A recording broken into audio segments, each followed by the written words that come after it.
سلامونه ملګرو، د هیواد نیوز چینل ته ښه راغلاست. تر اوسه پورې داسې هیڅ هیواد نه و د جاپان په شان یو کمزوري پوځ خوښ کړي، خو اوس داسې کوم څه پېښ شول چې هر هیواد غواړي چې د جاپان په شان باندې خپل پوځ جوړ کړي. ولې د جاپان دښمن هیوادونه ناڅاپه د جاپان پوځ څخه ویرېدلي دي؟ هغه هیواد چې له نړۍ تر ټولو ظالمانه اټومي برید څخه 80 کاله وړاندې هم ژوندی پاتې دی او د دوهم نړیوال جنګ څخه وروسته یې وعده کړې وه چې نور به هیڅ کله وسله نه پورته کوي. هغه هیواد چې د هغوی د اساسي قانون په 9مه ماده کې لیکل شوي دي چې موږ به هیڅ کله د جګړې لپاره پوځ ونه ساتو. خو اوس دا وګوره،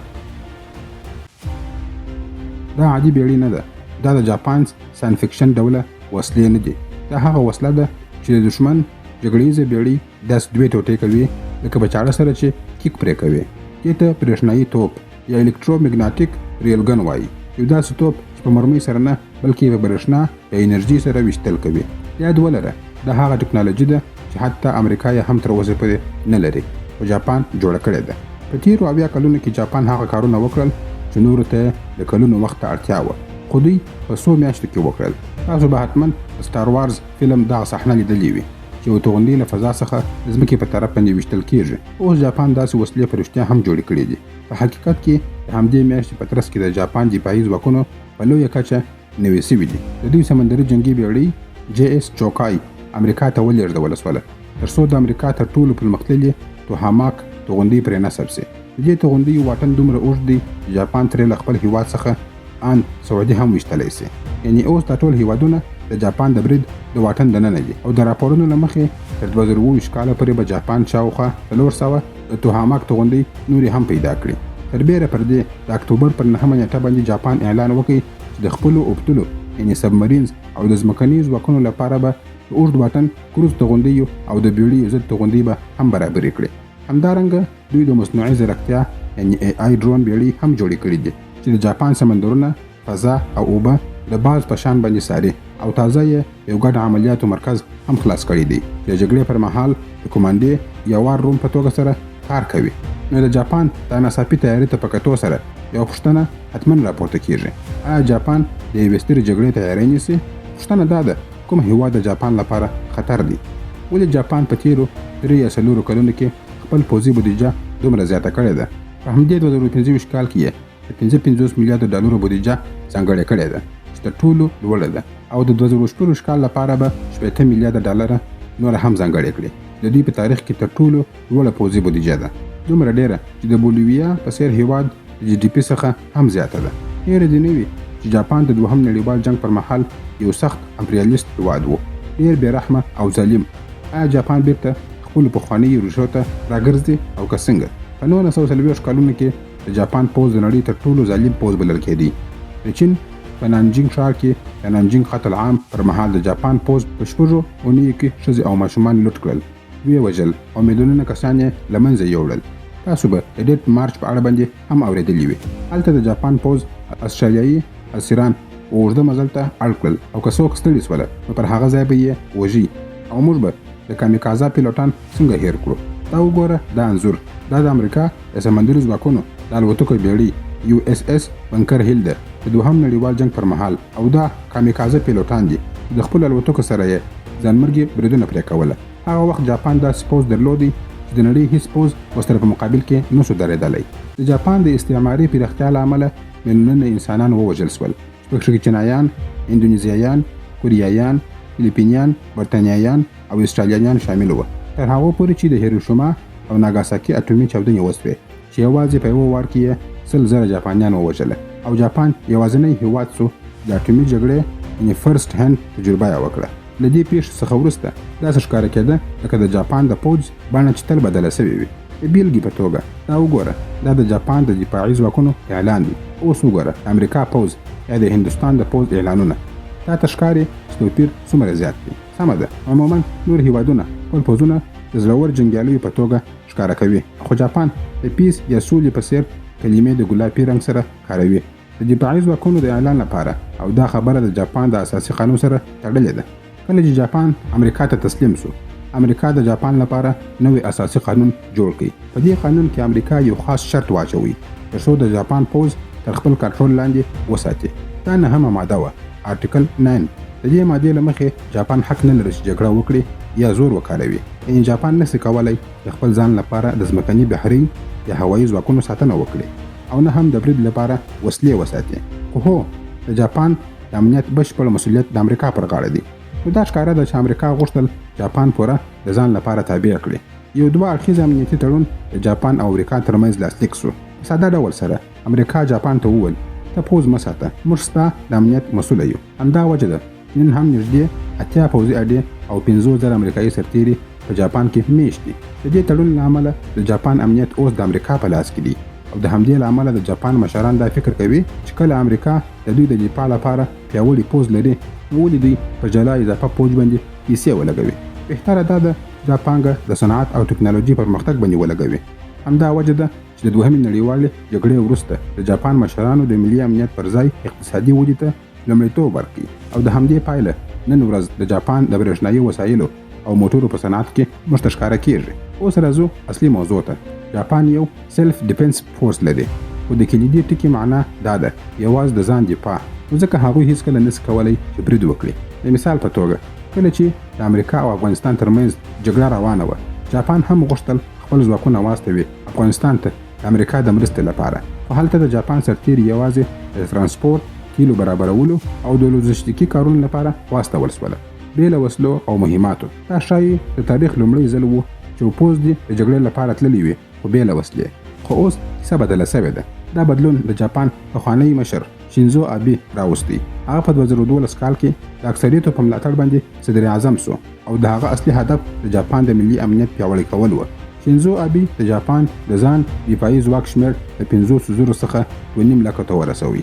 هغه له امریکا، استرالیا او هند سره د کوواډ شرکت جوړ کړي ترڅو د چین اغیز په هند آرام سمندر کې کم کړي. او تر دې هم زیات هغه حکومت د اساسي قانون د 9مې ماده آرټیکل 9 کې داسې بدلونونه راوستل چې اوس جاپان کولی شي د ګډې دفاع په حالت کې خپل ځواکونه واستوي. یعنې که د جاپان کوم متحد هیواد تر برید لاندې راسي جاپان کولی شي د خپل دفاع په نوم باندې جګړه وکړي. هغه د خپل پوځ لپاره شاوخوا 1000 جنگي الوتکې، 48 بیړۍ او له امریکا څخه یې جنگي جټونه او توغندي ضد سیسټمونه واخیستل. تر دې پورې چې جاپان د امریکا د پټو جنگي الوتکو تر ټولو لوی خریدار شو او جاپان له برتانیې او فرانسې څخه هم مخکې شو. د نړۍ 4م لوی دفاعي مصرفونکی هیواد شو. خو له بده مرغه شینزو آبي په 2020 کال کې استعفا ورکړه او په 2022 کال کې ووژل شو. خو د هغه ځایناستي لا هم د هغه لاره تعقیبوي. اوس راپورونه وایي چې جاپان غواړي خپل دفاعي بودیجه 2 برابره کړي چې له 4م مقام څخه 3 مقام ته ورسیږي. اوس طبیعي پوښتنه دا ده چې ولې جاپان دومره په چټکۍ سره پوځ پیاوړی کوي؟ آیا دا د کوم ګواښ احساس دی چې دوی کوي؟